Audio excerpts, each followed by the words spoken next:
Assalamualaikum warahmatullahi wabarakatuh. Salam sejahtera untuk kita semuanya. Perkenalkan, nama saya Bagus Maulana, MKom, Magister Komputer. Saya adalah dosen di program studi Pendidikan Teknologi Informatika dan Komputer, Fakultas Teknik Universitas Negeri Medan. Saya mengampu mata kuliah Algoritma dan Dasar Pemrograman. Mata kuliah ini adalah mata kuliah yang wajib diambil pada semester 1 dengan bobot 2 SKS. Pada mata kuliah ini, mahasiswa belajar untuk merancang algoritma penyelesaian dari suatu permasalahan dan merepresentasikannya ke dalam bentuk alur notasi algoritma ataupun ke dalam nanti bahasa pemrograman. Mahasiswa akan mempelajari sekaligus menerapkan konsep dasar algoritma, struktur dasar dan representasi algoritma, tipe data dan operator, array atau larik, pemrograman modular, algoritma rekursif, pencarian, dan pengurutan ke dalam bahasa pemrograman C++. Bahasa pemrograman C++ sendiri dipilih karena dianggap masih sangat relevan dan menjadi dasar untuk mempelajari bahasa pemrograman lainnya yang berkembang saat ini. Di akhir mata kuliah ini, mahasiswa akan merancang algoritma dan program komputer yang digunakan untuk menyelesaikan kasus yang nantinya akan ditentukan oleh dosen. Adapun capaian pembelajaran dari mata kuliah ini adalah yang pertama, mahasiswa mampu menunjukkan sikap bertanggung jawab atas pekerjaan di bidang keahliannya secara mandiri. Yang kedua, mahasiswa mampu memahami konsep algoritma dan paradigma pemrograman. Yang ketiga, mahasiswa mampu mengaplikasikan algoritma ke dalam bahasa pemrograman. Yang keempat, mahasiswa mampu menganalisis algoritma yang dibutuhkan untuk memecahkan permasalahan yang diberikan. Dan yang terakhir kelima, mahasiswa mampu menciptakan program komputer untuk menyelesaikan suatu permasalahan secara mandiri. Untuk mendukung capaian pembelajaran tersebut, maka saya sudah menyiapkan bahan kajian ataupun materi pembelajaran yang terdiri dari 1. Pengertian algoritma, flowchart, dan pseudocode. Yang kedua, pengantar bahasa pemrograman C++ dan proses pembentukan program.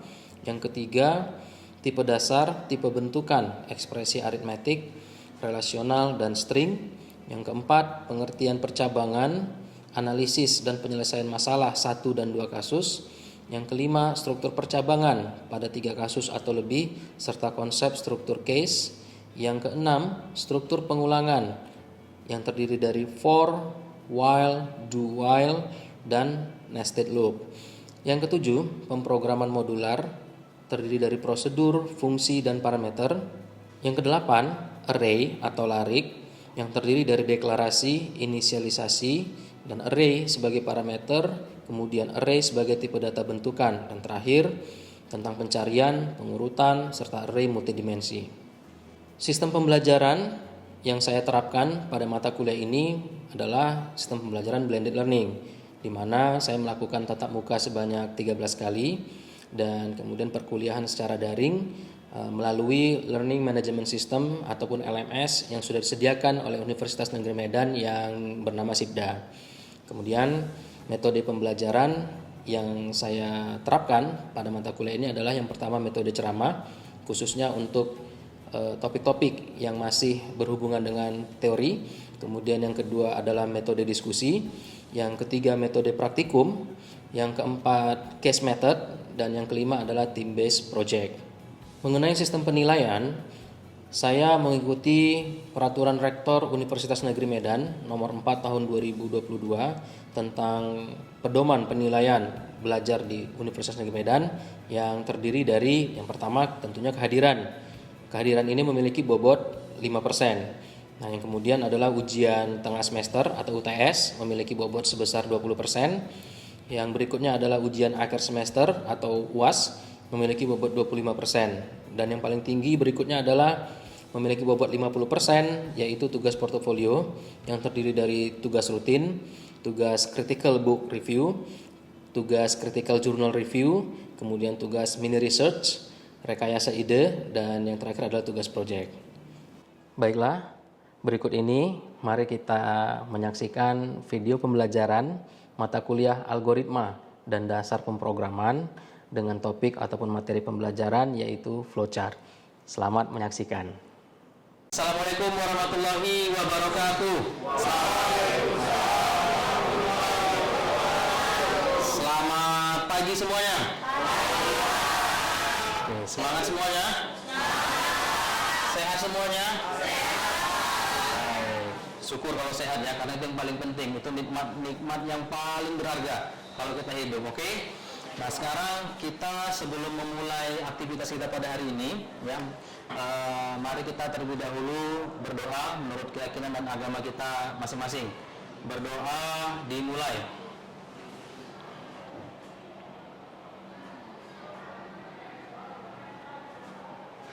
Berdoa selesai. Ya, baik. Saya rasa kita semuanya ya sudah di pertemuan yang lalu kita membahas mengenai algoritma ya. Nah, hari ini kita akan lanjut ke materi kita, yaitu materi flowchart, ya kan? Mungkin kalian pernah mendengar ya tentang apa itu flowchart ya. Iya, flowchart ini nanti kita akan bahas, ya kan? Kita akan bahas mengenai flowchart. Apa sih flowchart ini sebenarnya? Yang penting saya ingin ingatkan kembali mengenai algoritma, yaitu di mata kuliah pertemuan yang sebelumnya. Ya, bahwa algoritma itu adalah langkah-langkah logis ya yang kita gunakan untuk menyelesaikan suatu permasalahan. Ingat ya, di situ ada kata logis. Oke, logis artinya masuk akal. Jadi kalau nggak masuk akal itu bukan algoritma. Oke. Sekarang ya, mari kita lihat. Ya, kita lihat di sini tujuan daripada mempelajari flowchart ini yang pertama yaitu mampu menjelaskan ya tentang definisinya apa, ya kan, kemudian menampilkan contoh algoritma dalam bentuk flowchart, kemudian yang kedua mampu menganalisis permasalahan dan membuat solusinya dalam bentuk flowchart. Nah, sekarang ya kan, kita kalau lihat ini flowchart ini, apa sih Pak gunanya belajar flowchart ini? Ya kan? Sama seperti belajar tentang algoritma, ya, sama, yaitu menyelesaikan masalah. Jadi kalau kita lihat, ya kan, nah, ini hari ini saya pakai remote, kita nggak perlu karena kita udah punya smartphone, ya kan. Nah, jadi jangan beli remote lagi. Itulah gunanya smartphone. Ya, telepon pintar. Cuman kadang-kadang yang pakai tidak pintar. Nah, ya kan. Nah, jadi kita nggak perlu lagi pakai remote. Cukup kita install aja di smartphone kita, ya, tinggal konekin ke laptop, kita bisa pakai apa aja, ya. Semua bisa jadi segala macam bisa kita buat di smartphone kita ini. Oke. Nah, kita lihat nih. Flowchart, bagan-bagan yang mempunyai arus, ya, arus. Dari mana arusnya itu kira-kira? Ya. Flow. Nah, flow ya, aliran, arus. Chart apa artinya chart? Bagan. Ya, jadi kalau bahasa singkatnya sebenarnya bagan alir ya, atau bagan arus. Nah, jadi dia ya, bagan-bagan mempunyai arus yang menggambarkan langkah-langkah penyelesaian suatu masalah, ya kan? Merupakan salah satu cara penyajian dari suatu algoritma. Jadi sebenarnya si flowchart ini juga adalah algoritma, ya. Cuman dia algoritma dalam bentuk gambar. Nah, jadi kalau biasa algoritma kan biasa dalam bentuk kata-kata, ya. Kalau ini dia dalam bentuk gambar, ya. Agak silau sedikit. Nah, baik. Bagaimana bentuknya? Ya kan? Bagaimana bentuknya? Kita masih lihat dulu nih. Nah, ya kan? Ini contohnya. Ya, ini contoh. Mungkin kalian pernah lihat gambar-gambar seperti ini kan? Ya, mungkin awalnya sebelum masuk mata kuliah ini bingung, ini gambar apa sih gitu ya? Kayak ya udah gambar langkah-langkah aja. Cuman nggak tahu kalau ini namanya flowchart. Oke. Nah, di sini kita bisa lihat ya, ada start, kemudian ada end. Sama seperti algoritma. Oke, nah kita lihat. Simbol-simbol ya, kelewatan. Simbol-simbol flowchart.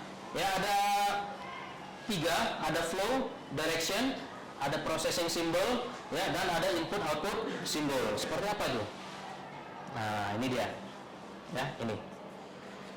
Itu yang paling atas apa namanya? Ini bukan film itu ya, bukan Arnold ya. Tahu lihat film Terminator? Tahu. Bukan itu, tapi itu Terminator itu artinya ya dia yang memulai dan menghentikan. Nah, jadi ya kita lihat di sini ya. Ini sering sekali mahasiswa itu ada kesalahan, dia membuat simbol mulai itu dengan seperti ini. Padahal ini oval, ya, ini oval bentuknya. Nah, tapi kadang-kadang ada juga mahasiswa buat gini, dikiranya itu bulat gitu. Padahal sebenarnya ada yang oval.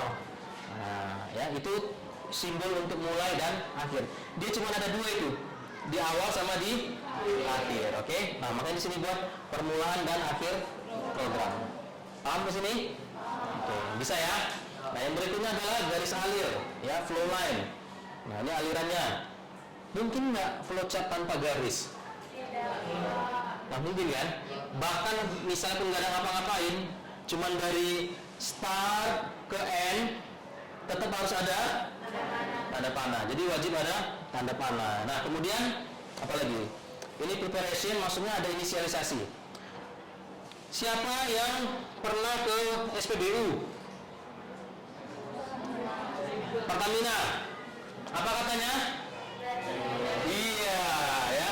Ya kayak hubungan kita, mulai dari nol. Oke. Nah, jadi itu inisialisasi. Ya, jadi itu sebenarnya juga salah satu flowchart algoritma. Ketika pelanggan datang, ya kan? Ketika pelanggan datang, jadi ngasih tahu nih untuk memastikan bahwa dia jujur kan, benar nih sistemnya. Pak, mulai dari nol ya. Nah, itu dia. Tapi kalau pikir-pikir, kenapa harus mulai dari nol itu? Ada yang bisa jawab? Kenapa harus mulai dari nol yang di Pertamina itu? Ayo, ada yang bisa jawab? Ya, ada yang bisa? Nggak apa-apa, kan nggak saya telan kan kalau salah kan. Ayo, ada yang bisa? Silakan, boleh. Sebutkan namanya. Assalamualaikum warahmatullahi wabarakatuh. Waalaikumsalam warahmatullahi wabarakatuh. Nama saya Muhammad Munawar. Izin menjawab dan dari pernyataan ahli untuk memperjelas. Menurut saya, kenapa harus dimulai dari nol? Karena untuk memastikan kapasitas yang dikeluarkan. Karena kan kalau Pertamina itu kan dia menyuplai minyak masuk dan keluar, jadi harus sesuai, Pak. Sekian. Oke, baik, bagus. Waalaikumsalam warahmatullahi wabarakatuh. Ya, ya, jadi dia memastikan bahwa ya ini memang benar, misalnya dia mau isi 20 liter, ya, mau isi 20 liter. Kalau misalnya itu nggak dari nol, bingung nanti kan, loh, misalnya dari 5 misalnya, ya, misalnya dari 5, rupanya 25, loh gimana nih? Ya Pak, tadi saya mulai dari 5 tadi Pak, gini-gini. Wah, yang benar kamu, ya, bisa membuat kegaduhan. Dan kita nggak tahu tuh benar apa enggak memang 20 liter kan gitu. Nah, makanya dia selalu diinisialisasi. Inilah dia, pemberian harga awal. Itulah dia ya. Itu salah satu implementasi dari flowchart atau algoritma. Oke. Kemudian ada nih, decision. Nah, belah ketupat ini, ya kan? Atau diamond, ya. Ketupat ini berarti artinya kalau di situ ada decision berarti dia ngambil keputusan, memilih, ya kan? Misalnya, ya, misalnya di sini kita buat di sini misalnya sini ini, hapus saja ini, seret. Prosesnya seperti ini, nah, gini misalnya. Ya harus pilih aku atau dia. Dia pilihnya dua, yes atau no, ya atau tidak, ya true atau false misalnya seperti itu. Kemudian on page connector, ya. Nah, ini on page connector ini dia itu lihat penghubung bagian flowchart yang berada dalam satu halaman. Mungkin ini halaman A4, ya kan, kertasnya A4, flowchartnya panjang kali. Oke, jadi perlu flowchartnya itu dibagi 3 lagi nih, 3 kolom misalnya gitu ya. Nah, jadi supaya ke sini ya nanti nyambungnya pakai tanda bulat. Makanya tadi tanda bulat nggak boleh dipakai untuk permulaan, dia udah ada fungsi sendiri. Nah, nanti habis ini contohnya saya kasih tahu ya. Nah, ini contohnya nih dalam dunia nyata ya. Ini contoh nih. Saya akan sebutkan di sini ya, standard operating procedure ya. Prosedur operasi standar. Ordering a burger. Memesan burger. Tolong jangan lapar kan ya. Nah, siapa yang di sini pernah pesan burger? Coba saya pengen tahu juga, tapi siapa yang nggak pernah makan burger? Coba angkat tangan dulu, jujur. Ada yang belum pernah makan burger? Ya nggak masalah, bukan nggak makan burger bukan berarti kalian nggak keren, mungkin nggak suka ya bisa aja ya. Oke, ada yang belum pernah makan burger? Oke, berarti sudah semua ya. Siapa yang pernah pesannya di retail makanan seperti McD, KFC, Burger King? Siapa yang pernah? Ada juga? Seriusan ini? Oh kan ini burger yang pinggir jalan itu?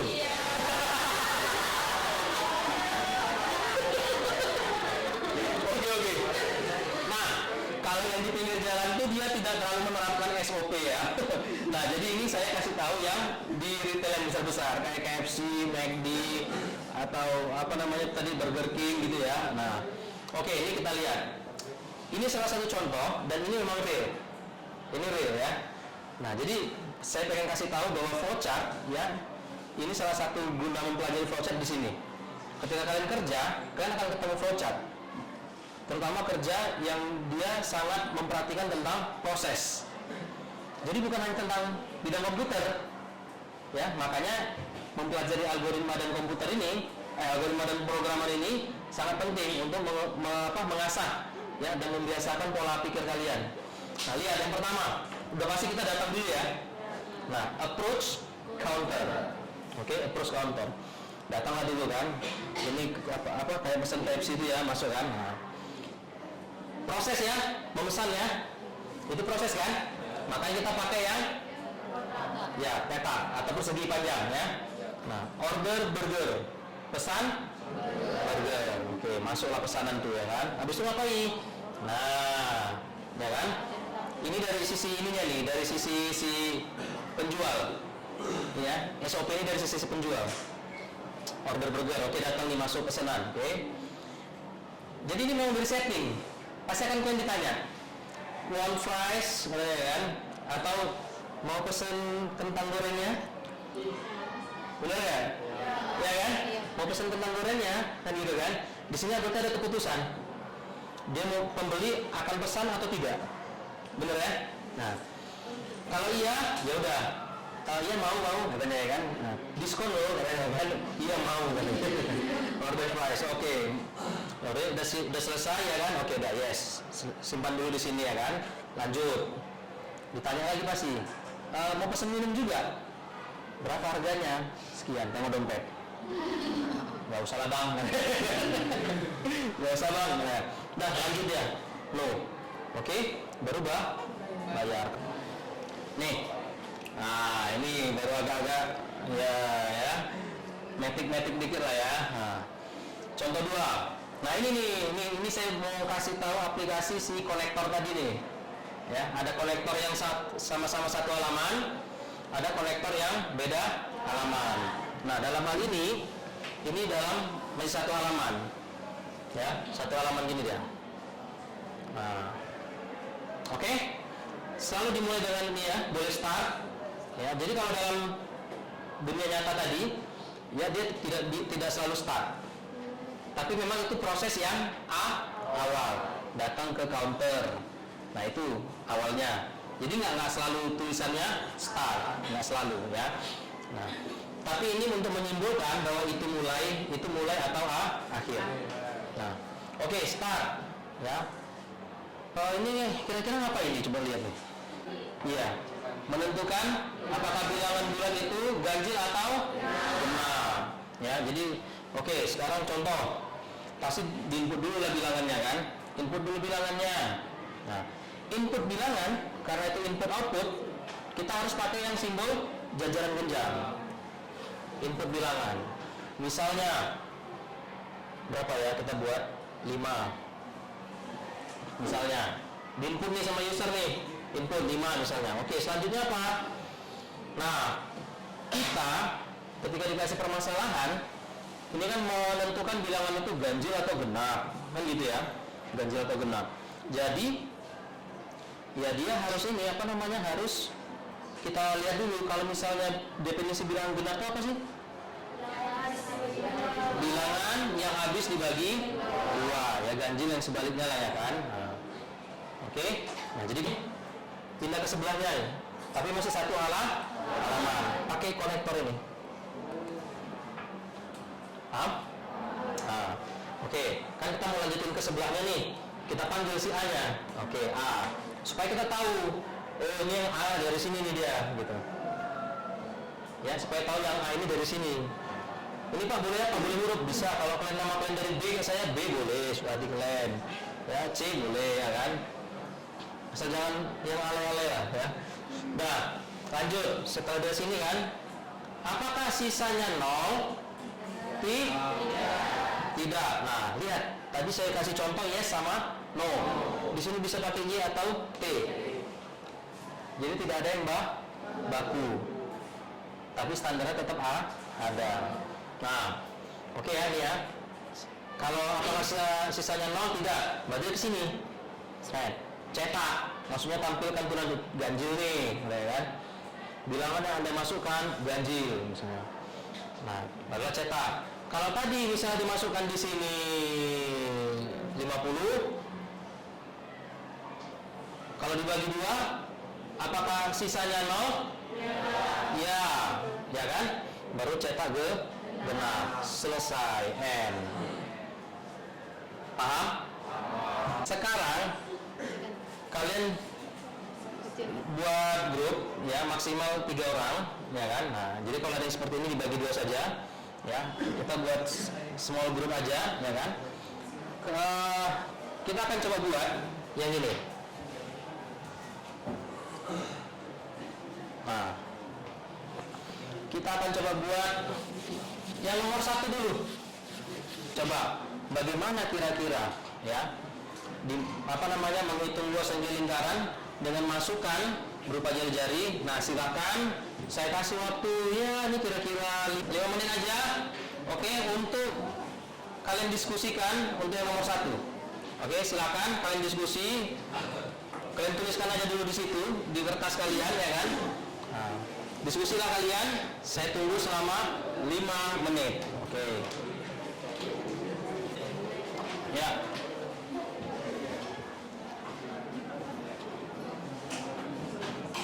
Ayo diskusi aja, diskusi. Nah, gimana kira-kira buatnya? Pak, boleh lewat chat GPT? Janganlah ya. Singkat aja nih kan.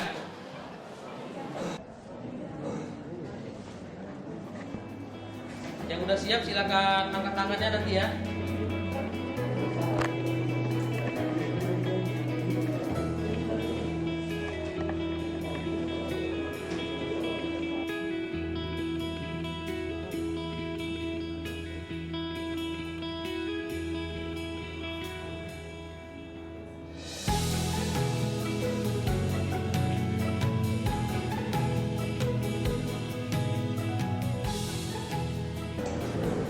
Ayo kira-kira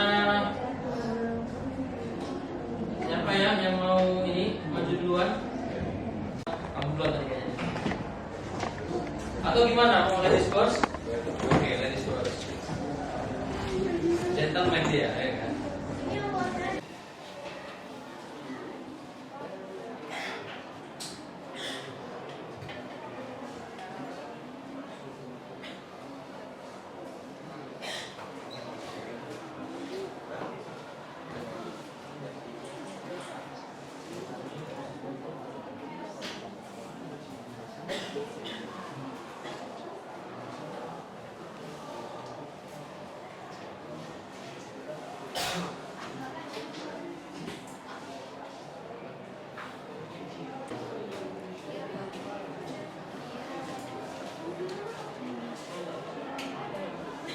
Tinggi aja.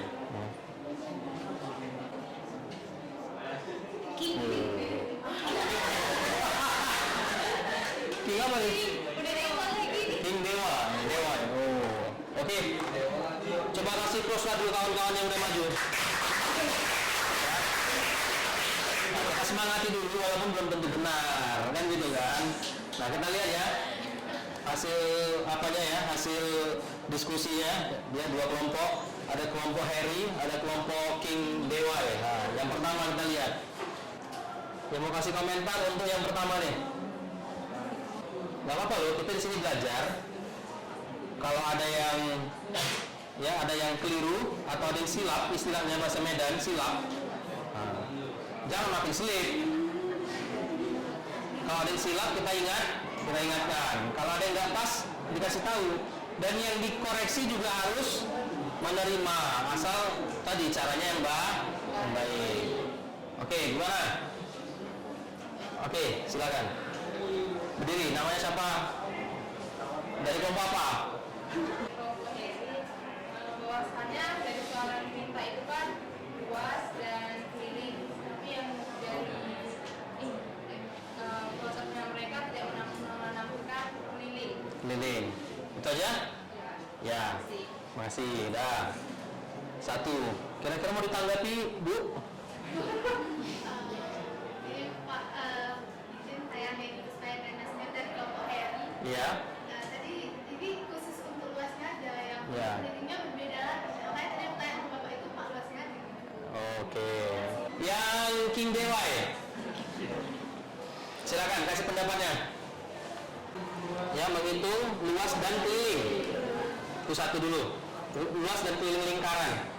Oke. Masukannya apa? Jari-jari. Kita jemput jari-jari, udah masuk jari-jari, udah langsung hitung aja. Diproses. L, K-nya berapa, ya kan? Keliling. Ya kan? Baru apa? Ditampilkan. Print luas dan lingkaran tuh. Udah selesai. Ini yang paling cepat ya. Langsung. Oke? Nah, bisa? Paham? Baik. Kalau begitu kita sudah di akhir pertemuan, ya kan? Nah, tadi latihan ada 2 lagi, ya. Yang 2 lagi nanti jadi tugas untuk kalian kerjakan dan akan dikumpul melalui Sibda, ya kan? Kalau saya tanya misalnya nih sama kalian, ya sebelum kita tutup, flowchart ini merupakan apa? Merupakan algoritma dalam bentuk gambar. Kalau dites, tanda lingkaran untuk apa? Konektor dalam satu halaman. Itu ya, itu kalau lingkaran. Kalau gini, beda lagi. Oke, kalau oval, kalau persegi panjang, jajaran jenjang, input output. Nah, jadi bukan cuma itu input, tapi ada input output. Kalau ketupat atau diamond, pemilihan atau keputusan. Oke. Nah, jadi itu yang paling sering dipakai ya. Yang paling sering dipakai ya dan banyak sekali manfaat dari belajar flowchart ketika nanti kita kerja, bukan hanya dalam bidang komputer ya, tapi juga bidang-bidang lainnya, apalagi yang berhubungan dengan proses, maka flowchart ini diperlukan seperti itu. Oke, ada yang mau bertanya sampai di sini? Semuanya jelas? Jelas ya. Kalau ada pertanyaan nanti silakan ngirim di WhatsApp grup, boleh, nanti akan saya balas. Minggu depan ya kita akan belajar mengenai apa yang dinamakan sebagai pseudocode. Nah, pseudocode ya kan. Nah, di pseudocode ini nanti ya kalian akan mulai belajar ya bahasa yang udah mulai deket-deket ke kode program lah gitu ya. Deket aja, nggak nyampe ke programnya dulu. Nah, oke. Baik, demikian ya materi kita pada hari ini. Ya mudah-mudahan kalian termotivasi untuk belajar lebih banyak lagi ya. Silakan kalian cari resource yang ada di internet ya, di mana-mana ya. Dari buku kita juga bisa, dari buku yang saya sampaikan di RPS ya, misalnya ada buku Rinaldi Munir ya, itu bisa kalian pakai ya, algoritma dan pemrograman komputer bisa kalian beli. Nah, bisa kalian baca-baca ya, ambillah manfaatnya seperti itu. Oke. Baik, kita tutup aja kelas kita pada hari ini. Sampai jumpa minggu depan. Saya ucapkan terima kasih. Assalamualaikum warahmatullahi wabarakatuh. Selamat siang semuanya.